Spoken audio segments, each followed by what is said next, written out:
E aí, bora fazer uma viagem pela história da máquina pública aqui no Brasil? A gente vai entender direitinho como ela saiu daquele modelo super rígido, burocrático, para chegar numa pegada mais moderna, mais gerencial.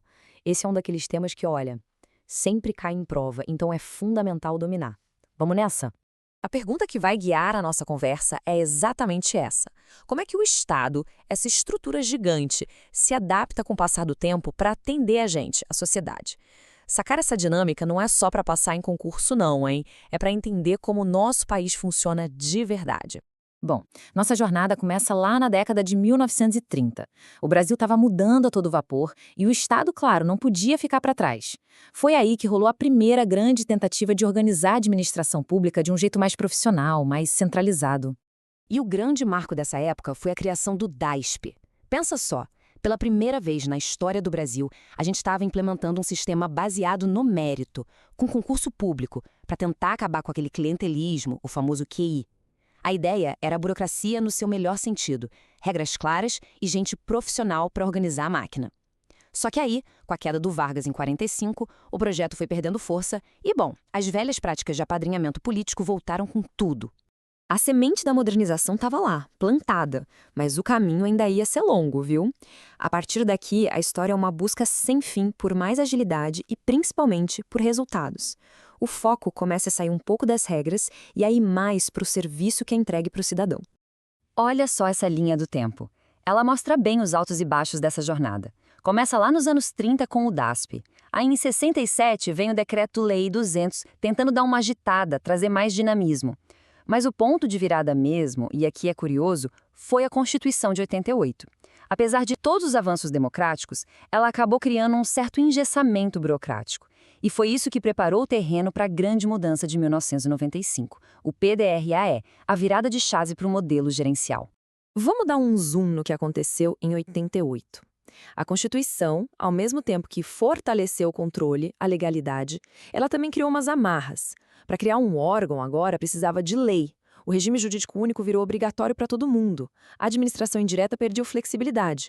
Qual foi o resultado? Um Estado mais rígido, com desempenho mais baixo, o que acabou abrindo a porta para a próxima grande reforma.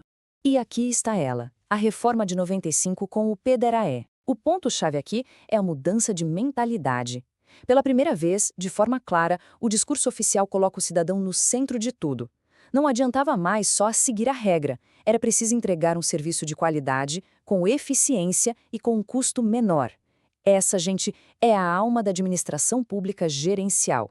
Certo. Agora que a gente já tem todo esse contexto histórico, vamos para a parte prática. Aquele conceito que, olha, derruba muita gente boa em prova. A diferença entre desconcentrar e descentralizar. Muita atenção agora, porque essa aqui é a dica de ouro. Bom, aqui a gente tem a definição técnica, a de livro. Desconcentrar é uma organização interna. Pensa num ministério criando suas secretarias.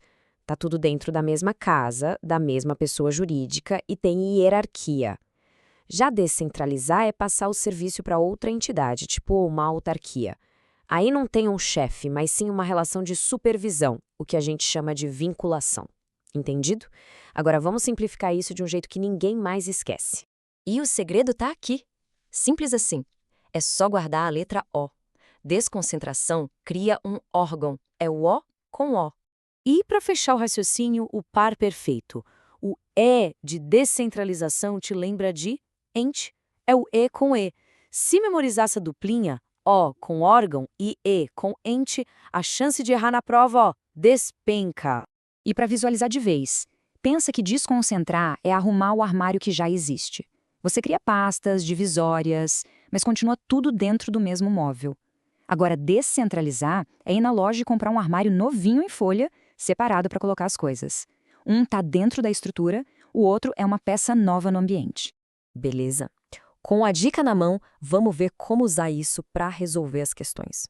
Como é que essa teoria toda aparece no mundo real dos concursos?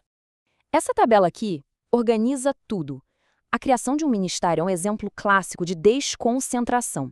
É o Poder Executivo se organizando por dentro. Lembra? O de órgão. Já o Banco Central é o exemplo perfeito de desconcentração.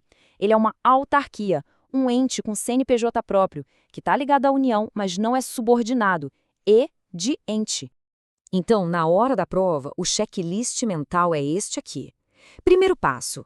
A questão fala da criação de uma nova entidade com CNPJ próprio, como uma autarquia ou fundação? Se a resposta for sim, é descentralização. Segundo passo, a questão descreve uma reorganização interna, com chefe com subordinação direta? Se for sim, é desconcentração. Com esses dois passos, a resposta fica muito, mas muito mais clara. Ufa! Depois dessa viagem pela história e dessa dica super prática, a gente pode olhar para os próximos capítulos. Porque a busca por um Estado melhor, mais eficiente, é um processo que nunca para. E a gente termina com essa provocação.